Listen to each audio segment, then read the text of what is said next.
Olá, meus queridos, mais uma vez estamos aqui para nossa continuação do nosso curso, né? O resgate do primogênito. Nós estamos aqui nesse trabalho tão importante.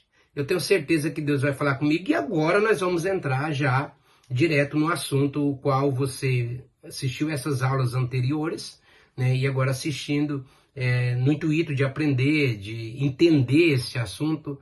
Nós vamos decorrer na Bíblia alguns versículos. Então pega sua caneta, aponta, para, volta, ouve de novo e tenho certeza que você vai entender. Então, essa aula eu vou pôr o título qual era a função dos primogênitos? O porquê que Deus escolheu os primogênitos para ele, né? Os primogênitos têm uma função específica, né, para com Deus. Deus o criou eles com um propósito. E o mesmo propósito foi o propósito que criou Adão, né? Adão foi criado para governar a terra. Adão foi criado para dominar o mundo. Adão foi criado para governar todas as coisas. O mar, os peixes, os animais, as aves. Quem colocou nome nas coisas foi Adão. E a Bíblia diz que como o Adão o chamou, assim foi. Então Adão tinha uma sabedoria esplêndida. Ele tinha uma sabedoria tanto no mar, tanto na terra, tanto no espaço. Ele tinha acesso direto com o Criador, com o Pai. Então Deus criou Adão como um primogênito, né? E esse primogênito, ele viveu muito tempo sem pecar, tendo toda a provisão de Deus para ele. Então, Adão é o tipo, né? Podemos dizer o tipo de todos os primogênitos, que todos os primogênitos deveriam viver, tá? Então, ou seja, não deveria faltar nada para os primogênitos. Mas é isso que tem acontecido? Não. Mas por que que acontece? Um dos motivos é que Adão foi bombardeado e acabou sendo vencido pelo próprio inimigo. A maioria dos primogênitos, você pode fazer um apanhado em geral da sua família, mas a maioria dos primogênitos estão passando hoje uma luta muito grande. Talvez em alguns casos não foram o que mais sofreu, mas na maioria dos casos é os que mais sofrem. Assim, quando ele cresce, começa a crescer e que vê um segundo filho, a responsabilidade já é do primogênito ajudar a cuidar. Depois também tem outro detalhe que quando ele começa a trabalhar, ele é o primeiro a trazer dinheiro em casa. Então ele já tem que ter uma responsabilidade de cuidar de alguém, de cuidar de algo. Os primogênitos, por sua vez, também é os que mais passam luta na área sentimental, na área psicológica, na área financeira, na área familiar. Se você fazer um apanhado geral dos primogênitos, eles estão passando por lutas terríveis. Outro detalhe, a maioria dos filhos dos pastores, os primogênitos de filho de pastor, estão desviados. E muitos de filhos de pastor não querem saber de igreja. Outros filhos de pastor estão fora da presença de Deus. Aí você começa a juntar essas coisas e pergunta, mas por que que isso acontece com os filhos dos crentes, os filhos dos pastor e principalmente com os primogênitos? O porquê que essa situação? O que que eu fiz de errado? Não é o que você fez de errado. É o que você não fez de certo.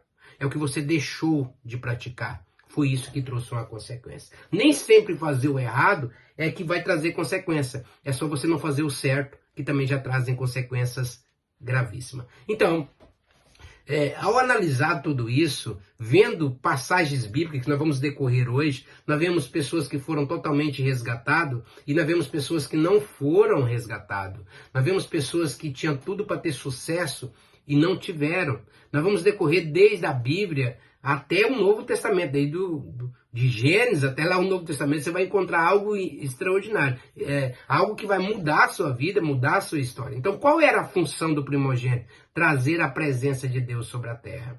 A função do primogênito, ela ter o mesmo trabalho que Adão tinha. Agora, algo interessante, que nós pregamos uma parte e pregamos outra parte, e não aprofundamos o que está no meio. E é muito importante você ver o terceiro lado da moeda. Mas você, terceiro, pastor, a moeda só tem dois lados. Esse é que é o maior problema. Olha para essa moeda aqui. Ó. Essa moeda aqui é uma libra, né? Ela tem um lado e ela tem o outro lado. Então a pessoa fala que ela tem cara e coroa. E a lateral, por que que ninguém vê? Porque a moeda tem 3 lados. Tem lado de cima, lado de baixo e lado lateral. Por menor que ela seja, ela tem um terceiro lado. E é esse lado aqui, talvez não sei se você consegue ver aqui, que ela tem umas ranhuras. Tá vendo? Essas ranhuras. É essas ranhuras que tem aqui que ela vai definir, ó, aqui, esses arranhadinhos aqui, ó, que vai definir ela, a identidade dela. Ou seja, essa aqui é a digital da moeda. Quando joga na máquina, é passando nesses crivozinhos que vai identificar a moeda, o tipo de moeda que tá. Todas elas têm uma digital, tá bom? Toda ela tem digitais. Por que isso? Para identificar a moeda. Ela é identificada pelas digitais e pelo peso. Se você limpar ela toda, a máquina não aceita, porque ela não tem identidade. Então, o que eu quero dizer para você? Por que nós só falamos que Adão estava no Éden e Adão encontrava com Deus na viração do dia? Mas nessa noite eu estive pensando e analisando, aonde Adão dormia? Porque não tinha casa. Aonde Adão repousava? Por que Adão encontrava com Deus na viração do dia? Porque é nesse lugar que ele dormia. É nesse lugar que ele descansava. Perdão. Porque no Salmo 91 diz: aquele que habita no esconderijo do Altíssimo, a sombra do Onipotente descansará. Direi do Senhor, Ele é meu Deus, o meu refúgio, a minha fortaleza. Ele me cobrirá com as suas asas. Adão, na viração do dia, não ia lá só fazer culto e voltava para casa. Ele só saía da presença de Deus de manhã. Porque Deus o escondia a ele. Por isso é que ele teve que se esconder atrás das árvores. Porque ele não tinha lugar aonde se esconder. Porque ele teve vergonha de chegar nu na presença de Deus. Você compreende o que eu estou dizendo? Então, quando Adão estava na presença de Deus, Adão se repousava na sombra do Onipotente.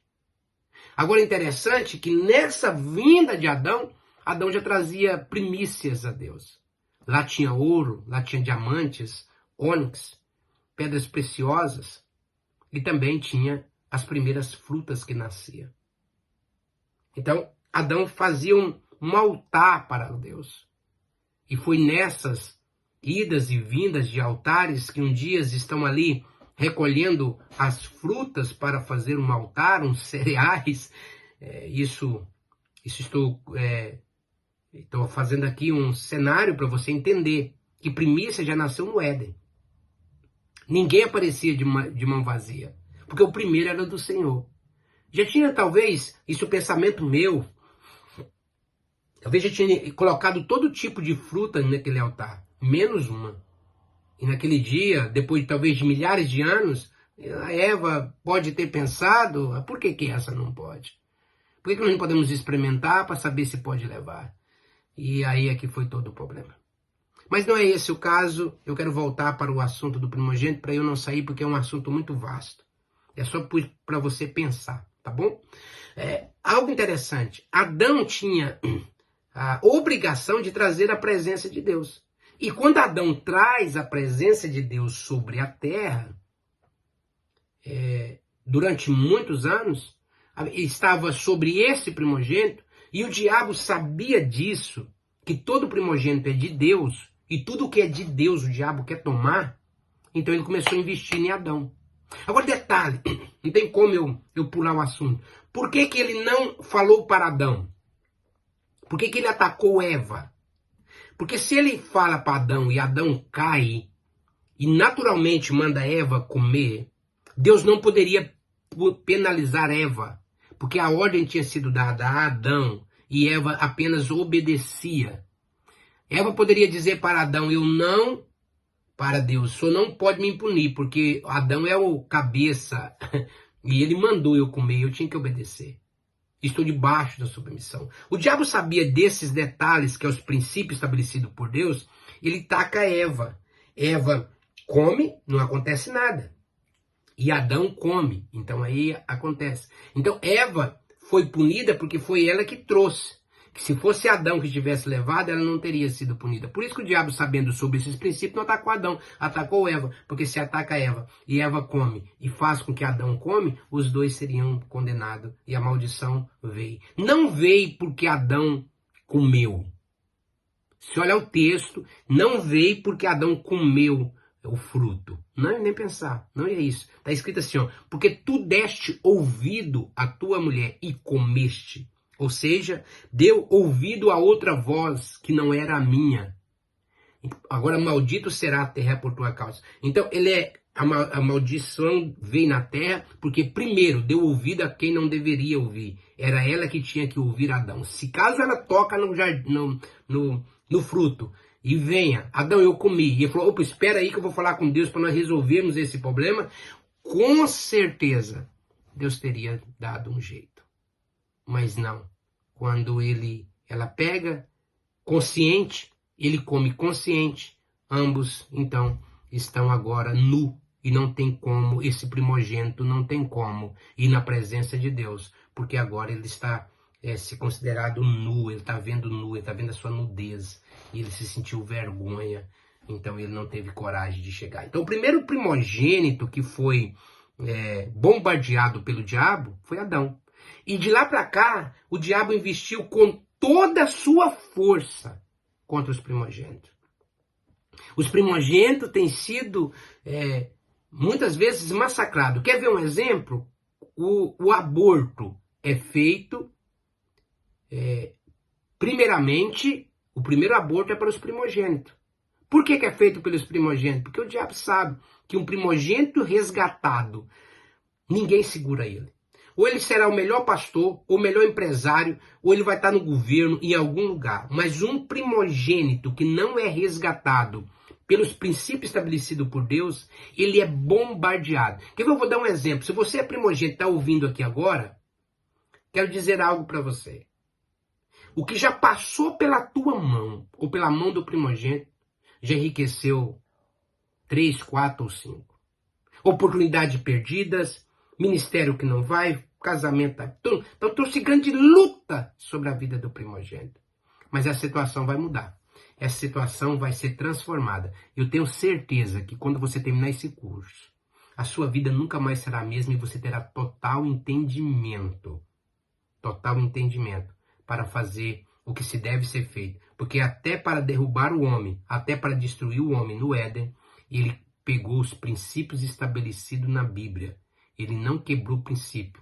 A Bíblia colocou o homem sobre a mulher e depois ela era dominada por ele. Então o diabo disse, eu não posso tocar nele, eu toco nela, porque se ela pecar por ordem dele, não é pecado, está sob a obediência. Então não vou quebrar o princípio. O diabo não quebrou, nem o diabo quebrou o princípio. Ele usou princípios bíblicos para destruir o homem. Então, se o diabo, se o inimigo, se a serpente usa princípio para destruir, você imagina se você usar os princípios para te construir. Você pode dizer para mim, pastor, mas isso tudo que o senhor vai falar aqui é Antigo Testamento. Pois é neles que estão escondidos as maiores vitórias. Quer ver um detalhe interessante? Para a gente parar essa aula um pouquinho e começar outra. Ouça só com muita atenção. Se a gente vai falar sobre um congresso de família, você acha que alguém quer destruir sua família? Não. É um congresso de família. O que a pessoa está querendo fazer? Construir sua família. Mas se o congresso é um congresso de cura, você acha que alguém quer roubar a sua saúde? Não. Mas se um congresso é um congresso de casais, um seminário para casais, alguém quer que você destrói o seu casamento? Claro que não. Pois é, então por que vai fazer um congresso financeiro e as pessoas pensam que quer roubar o dinheiro? Olha que interessante. Tudo que o diabo quer é que você fique ignorante sobre este assunto de dinheiro e de prosperidade e de resgate. Porque o diabo sabe que é uma chave extremamente importante, que se você aprender, a sua vida muda para sempre. Então, se prepare. Na próxima aula, nós já vamos entrar bem profundo nesse assunto. Vou dar um pausa agora, para que você possa também respirar um pouco, pensar, escrever seus apontamentos e passamos para a próxima aula. Deus abençoe, até a próxima aula.